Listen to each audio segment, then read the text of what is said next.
converso con Óscar Miguel, así se llama Óscar Miguel Ortiz Antelo.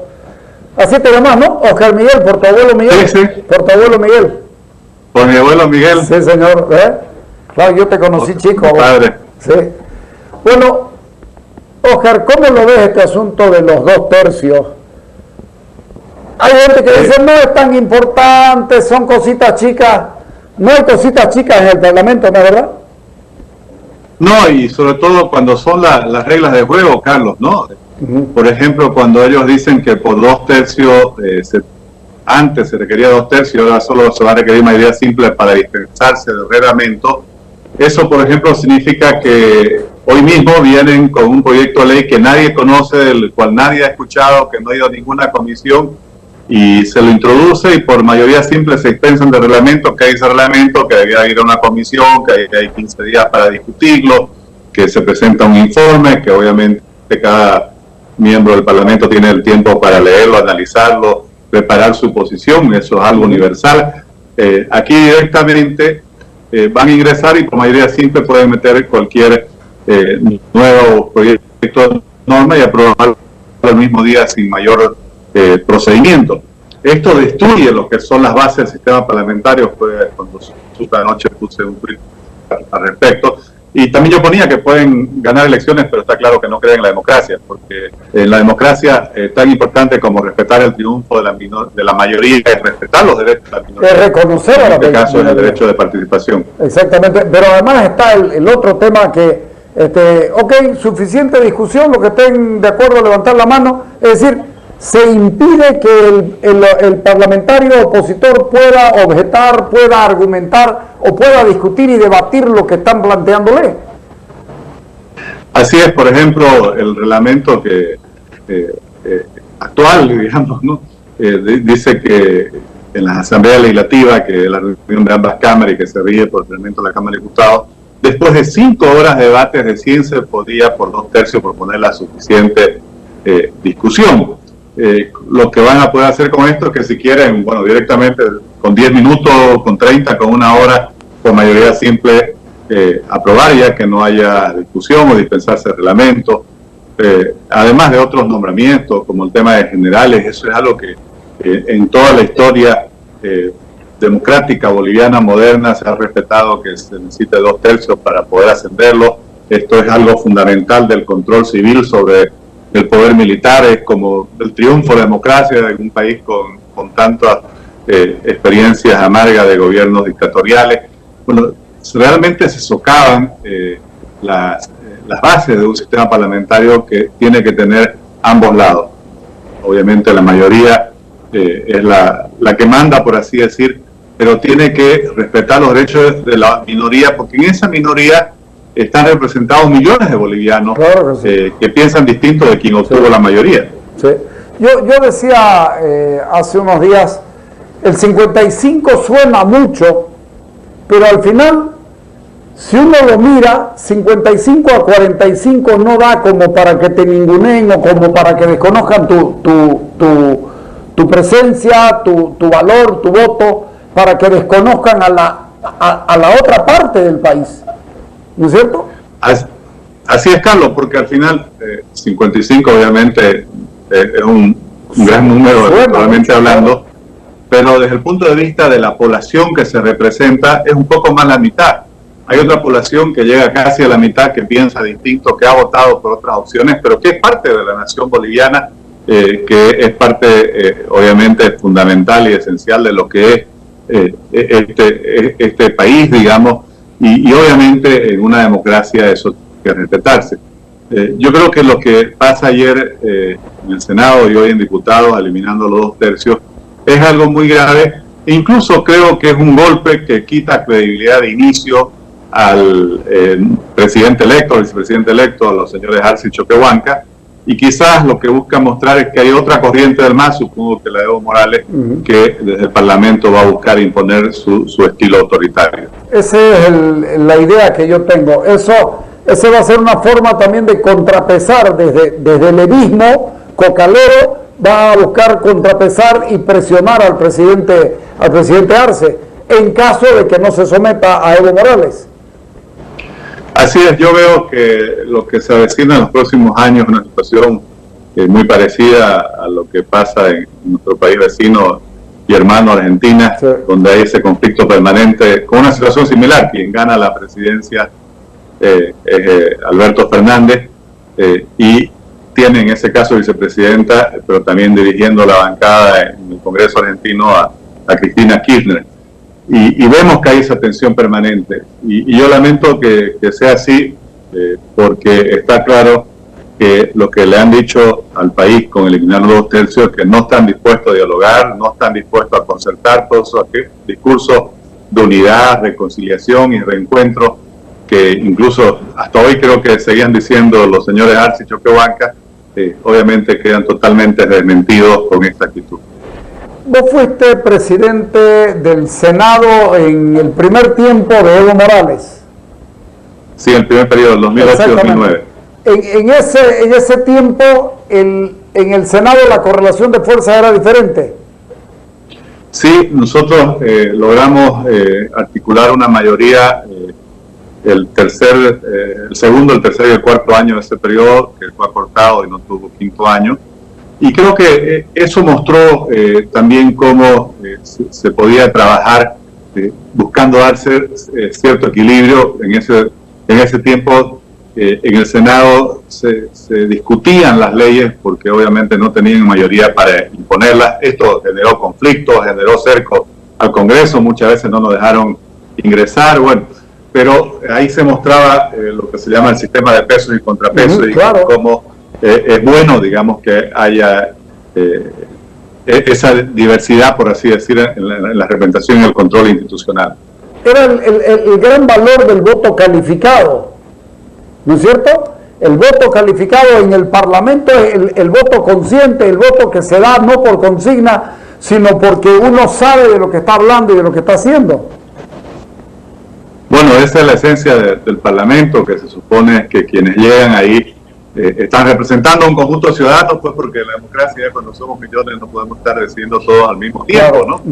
Y justamente una asamblea legislativa, como hoy se llama lo que antes denominábamos Congreso Nacional, es el escenario donde se debe discutir, debatir y expresar esas diferencias. Y se debiera también buscar ciertos consensos, que aunque las leyes vinieran del Ejecutivo, bueno, si los parlamentarios pueden presentar sus observaciones fundamentales, las pudieran haber modificaciones. Te quiero contar una experiencia, Carlos, de lo que pasó, por ejemplo, en noviembre pasado, que los mismos parlamentarios del MAS que hoy están terminando, cuando tuvimos que redactar y concertar la ley que anulaba las elecciones anteriores por el fraude electoral, que convocaba nuevas elecciones y establecía los pasos para la elección del nuevo Tribunal Supremo Electoral, esas leyes se trabajaron por primera vez en la Asamblea Legislativa. Ellos mismos comentaban que, bueno, era una experiencia nueva para ellos, porque hasta ese momento el Ejecutivo, el gobierno de Evo Morales, que tenía 2 tercios, directamente enviaba las leyes a la Asamblea y no tenían ellos mismos, aún siendo mayoría, el más mínimo derecho de discutir, de observarlas, de modificarlas. Fue la primera vez, imagínate, en una situación tan dramática, que realmente se legisló desde la Asamblea. En todo el tiempo de Evo Morales, por lo menos bueno, en los últimos 2 periodos. Sí. En el primer periodo, sí, debido a que no controlaban el Senado, sí, claro, se hizo mucha discusión, se elaboraron muchas normas, se modificaron muchas normas en ese momento en el Senado, que eran los que no controlaban. En ese momento se distinguían parlamentarios del movimiento al socialismo, que uno sabía, este tipo sabe, este tipo cuando argumenta hay que escucharlo, hay que prestarle atención. Así es. Eso, cuando el MAS logra los 2 tercios, a partir del periodo 2010 se acaba, y ahí obviamente surge esta imposición permanente del Ejecutivo sobre el Legislativo, este sometimiento del Legislativo al Ejecutivo, porque el MAS contaba con los 2 tercios. Yo temo, y no tengo duda que va a suceder así, que con lo que han hecho ayer, lo que se va a dar es que, aunque no tengan los 2 tercios, con la mayoría simple, igual se van a imponer todas las decisiones, ¿no? Sí, quiero hacer notar, Carlos, que hay una discusión constitucional que se debe realizar sobre lo que sucedió ayer. Ayer el Senado ha aprobado esta modificación y hoy la Cámara de Diputados, después de que en horas de la mañana de ayer ya se habían entregado los credenciales a los nuevos asambleístas. En mi entender, ya no debieran estar sesionando. Si revisamos los antecedentes de los periodos constitucionales anteriores, y es algo que el mismo García Linera insistió mucho, se clausuraban las sesiones de la Asamblea Legislativa que concluían el 31 de diciembre, y una semana antes, el 22 de enero, se iniciaban las sesiones preparatorias, se entregaban credenciales, se tomaba juramento. Lo que ellos han hecho ayer, seguramente van a argumentar de que no habían jurado todavía los nuevos asambleístas, pero ya habían recibido sus credenciales, y en mi opinión eso debiera invalidar constitucionalmente estas sesiones. Ahí te complemento, digamos, en el sentido de que el hecho formal es el juramento. El hecho legal es entregarte el documento que te acredita como tal. Consecuentemente, no puede haber el doble, en determinados momentos no puede haber el doble de parlamentarios, lo que significa que una vez acreditado el título del titular y el suplente, porque le dan incluso a los suplentes, los anteriores cesan en su mandato. Mira vos, esa es una cosa que vamos a comenzar a tocar, porque me parece que es fundamental, pero además hay antecedentes de que siempre funcionó así, incluso en el gobierno del movimiento socialismo, ¿correcto? Incluso ellos lo entendían así, o sea, desde que se aprobó la nueva constitución, que fue en febrero de 2009, y ese periodo legislativo terminó en diciembre de 2009, sí. Yo estaba en ese periodo como presidente del Senado. El entonces vicepresidente García Linera insistió mucho que las sesiones se acabaran antes del 31 de diciembre, porque a partir de enero ya debiera ingresar la nueva asamblea. Obviamente hay un concepto que es básico, no pueden haber dos asambleas legislativas funcionando al mismo tiempo. Por eso, en mi opinión, aunque por las circunstancias que hemos vivido, los plazos se han acortado, pero bueno, ellos podrían haber hecho estas sesiones igual anteriormente, podrían haber trabajado el fin de semana, pero el hecho es que no lo hicieron, y en mi opinión, Carlos, las sesiones que están realizado ayer, que están realizando hoy, van a realizar otra sesión mañana para aprobar también unos informes de comisiones de investigación especial. Sí. Me parece que eso va a ser discutido constitucionalmente. Otra cosa es que hay un tribunal constitucional que no sé si tendrá la independencia para hacer respetar lo que debe ser el debido proceso y el Estado de Derecho en estas circunstancias. Oscar, cuando este tipo de cosas ocurren, uno tiene la sensación de que todo puede ir mal. El movimiento del socialismo puede arrasar con todo, puede desconocer al otro, puede ningunear, como decimos en la jerga de la calle, pero es posible pelearla. Fíjate vos, el movimiento del socialismo en gobierno de Sánchez de Lozada era muy peleador y tenía 5 o 7 parlamentarios. Yo recuerdo a Marcelo Quiroga Santa Cruz, mi padre, eran unas bancadas mínimas y sin embargo armaban. Hoy, ¿por qué es tan difícil pelearle a la mayoría masista? Bueno, porque se ha perdido la institucionalidad, ¿no? En esas épocas, a pesar de todo lo que digan, no nos olvidemos que el mismo Evo Morales, que es expulsado de la Cámara de Diputados, vuelve a la Cámara de Diputados gracias a un fallo del Tribunal Constitucional. Quiere decir, señor, que había justicia independiente. Bueno, ese tribunal también creo fue uno de los más destacados que tuvimos, el Tribunal Constitucional, ¿no? Sí. El del primer periodo. Entonces, claro, en Bolivia nos hemos quedado sin una institucionalidad en los últimos años, en los últimos periodos legislativos, en la cual realmente se hagan respetar estos derechos. De todas maneras, comparto, Carlos, algo que me enseñó un líder político muy importante de un país vecino, al cual tuve la oportunidad de conocer, y él me decía siempre algo muy importante, porque sabía que en Bolivia estábamos en minoría en el Senado, y él me decía, cuando uno está en minoría, tiene que hacer su trabajo especialmente dirigido hacia la opinión pública. Ahí en el espacio legislativo, obviamente por un tema numérico va a perder las votaciones, pero lo que tiene que ir a buscar ganar la discusión desde la calle, de los medios de comunicación, en el fondo de la opinión pública, y creo que eso es lo que tienen que hacer los nuevos parlamentarios. Vos sos miembro del movimiento Demócratas, que no tiene representación parlamentaria. ¿Cuál va a ser la función estos 5 años de Demócratas? ¿Se van a van a tratar de equilibrar los pesos y los contrapesos en la calle o en los departamentos, ganar gobernaciones y ganar alcaldías como para presentar pleito y negociar un montón de cosas? Bueno, yo creo que son dos caminos, ¿no? El primero, ir a seguir disputando los espacios en los municipios y en los gobiernos departamentales, porque eso es fundamental para proyectar nuevos liderazgos, para mostrar capacidad de gestión, para ir generando credibilidad hacia el futuro. Y lo otro es seguir trabajando en una estructuración nacional. Creo que seguramente con aciertos, también con errores, somos los únicos que en los últimos años hemos trabajado por construir un proyecto político estructurado a nivel nacional, que nos falta muchísimo todavía y que hay que seguir trabajando en ello. Pero lo que ha pasado en las últimas elecciones, Carlos, también creo que nos demuestra y nos debe enseñar que los proyectos personalistas no son suficientes para lograr, digamos, construir una mayoría a nivel nacional. Como tampoco son los proyectos que no tengan una estructura nacional, que no tengan una institucionalidad y una representación a nivel nacional.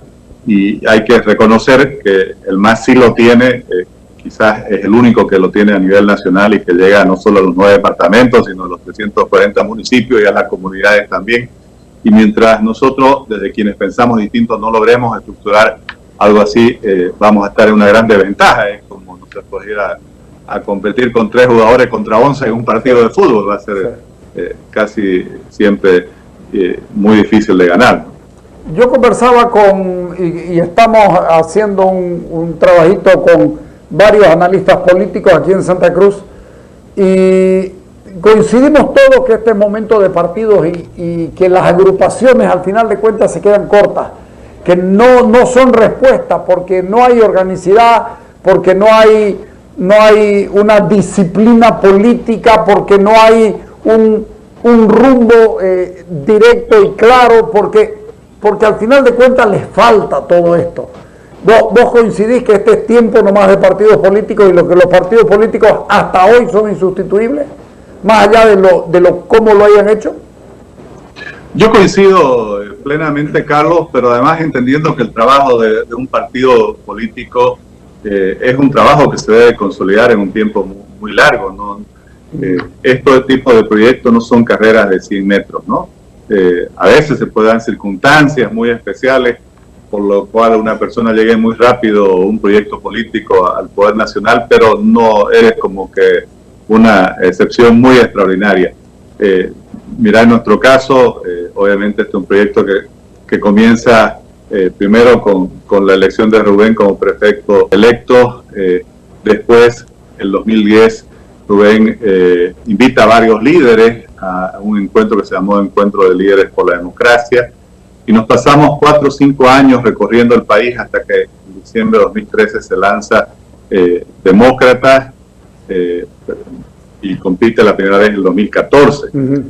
Vamos a cumplir recién 5 años formalmente de existencia formal, legal, como demócrata, con 10 años anteriores de trabajo político, y estoy seguro que para poder llegar y tener presencia efectiva, solo por poner un parámetro en el conjunto de los municipios del país, aún nos falta muchísimo, pero solo si trabajamos hacia esa meta vamos a tener posibilidades de poder aspirar realmente a tener el gobierno nacional. Claro, todo el mundo lo ve al movimiento al socialismo y dice, estos llegaron rápido. No llegaron rápido. Evo Morales hace más de 30 años que está trabajando políticamente y además estuvo saltando con el IPSP, estuvo saltando desde Izquierda Unida, estuvo en otros bloques hasta que logró la sigla del MAS, que la sigla se la da a David Áñez Pedraza, que venía de Falange, y yo que recuerde, probablemente ADM es el partido que llegó más rápido a la presidencia desde el momento de su fundación. Pasó una elección y un poquito, y ADN ya llegó al gobierno con Banzer y estuvo ahí. Pero claro, venía con una acumulación de 7 años y de un gobierno que económicamente no le había ido del todo mal. pero después los otros han tenido que lucharla. Bueno, yo siempre a la gente joven, cuando estoy tratando de motivarlos y enseñarles, digamos, lo que significa el desafío de construir un proyecto político estructurado a nivel nacional, comento una entrevista que una vez leía a Filemón Escobar, cuando el 2002 resulta electo senador por el MAS. Los periodistas le preguntan dónde había estado todos esos años, porque él había desaparecido el año 85 de la escena pública, cuando hay el triunfo, digamos, bueno, gana el general Banzer la elección, pero sí, sube el doctor Paz y conforme la relocalización, la democracia se llamó, ¿no? Sí. Y habían pasado 17 años en los cuales él no había estado en los medios, bueno, en la escena pública. Construyendo. Y le preguntan dónde había estado. Entonces le digo, en el Chapare, construyendo este proyecto político. 17 años, Carlos. 17 años. Construyendo, sí, ¿no? Señor. Y ahí todavía no llegaron a la presidencia. Entonces, obviamente yo pienso muy distinto de ellos, pero hay que reconocer que, bueno, llevan 25, 30 años de trabajo político construyendo lo que ellos llaman su instrumento político, y está claro que si de nuestro lado queremos tener éxito, por así llamarlo, hay que plantearse ese tipo de trabajo.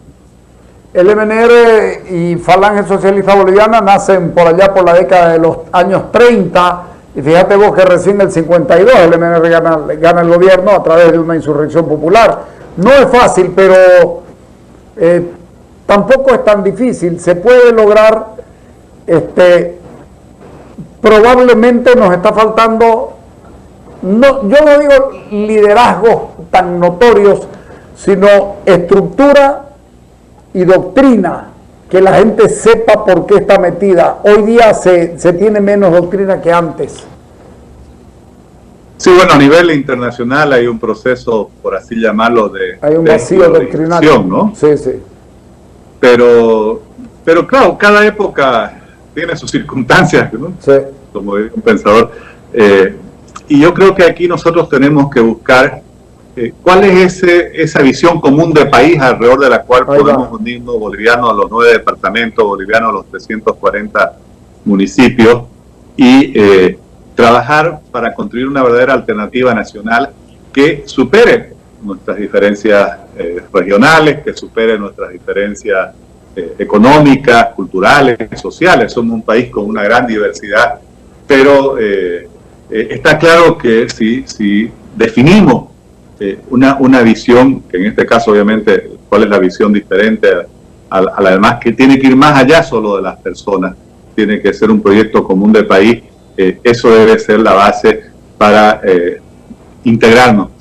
Nuestro país tiene varias, por así decir, grietas, ¿no? Como llaman en Argentina, la grieta regional, la grieta cultural, la grieta social, la grieta económica. Bueno, entonces, ¿cómo podemos generar una alternativa que le ofrezca a la gente, más allá de la clase media, que ya hemos visto, bueno, por así llamarlo, tiene un proyecto que si lo sumamos en distintas expresiones, llega al 45%. Bueno, ¿cómo le decimos al otro 55%? Que los va a respetar, que los va a reconocer, que los va a comprender y que los va a tener, digamos, le va a ofrecer soluciones a los problemas de la pobreza, que todavía son muy agudos en el país, y que también los va a hacer sentir parte de, ¿no? Que los va a integrar plenamente. Bueno, para cerrar, no es bueno lo que está pasando. El previo al gobierno de Arce nos muestra una tentación totalitaria exactamente igual que la anterior, no cambió nada.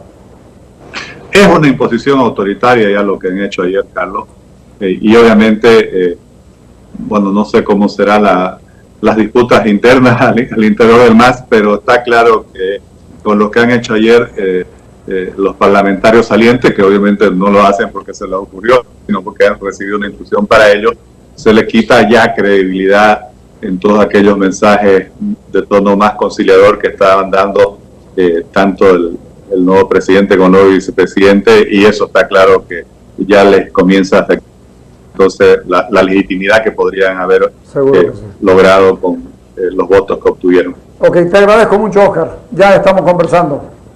Muchas gracias, Carlos. Gracias a vos.